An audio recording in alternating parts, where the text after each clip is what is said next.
مرحبا،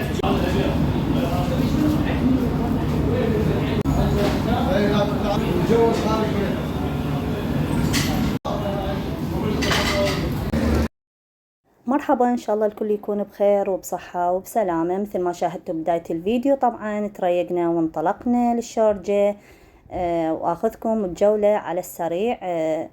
سوقنا أشياء بسيطة وحبيت أصور لكم فد شيء بسيط، وإن شاء الله تستمتعون وياي بالفيديو.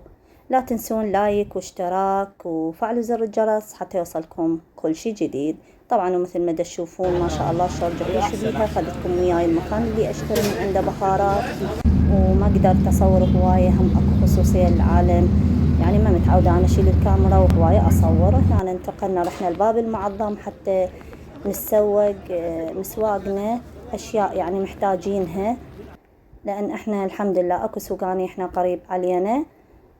بس هذه اشياء رحنا نسوق، ناخذ سمك، شغلات خفيفة من المسواق، ورجعنا بالعجل لأن الجو ما أحكي لكم كلش الدنيا حارة. طبعا هاي قبل الموجة هاي اللي صارت، والجو كان كلش حار. هنا صورت لكم الجسر الجديد اللي يربط بين شارع 14 رمضان، هذا اللي يصير مثل الدائرة مفتر.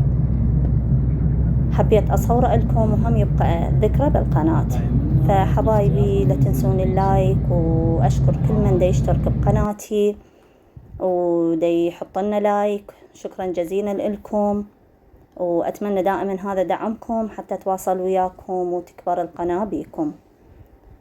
خليكم ويا الفيديو مشاهدة ممتعة، وراح أشوفكم بعدين شنو اللي اشتريت. أشياء بسيطة، لأن أنا ما كنت ناوية أنه أسوق أشياء، يعني ما رايحة أسوق شغلات هواية كميات، لا أشياء محتاجتها.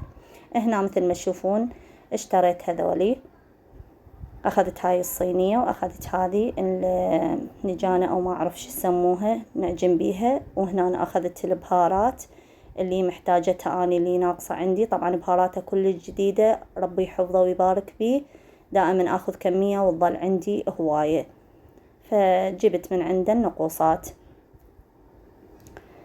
وطبعا هاي المسواق مسواقنا اللي سوقناه طبعا، وما شاء الله هذا أبو البهارات يعني بهاراته كلش جديدة، ودائما أنا أروح أجيب من عنده وتظل يعني ما شاء الله عليه، يعني تظل هواية وكلش نكهتها طيبة.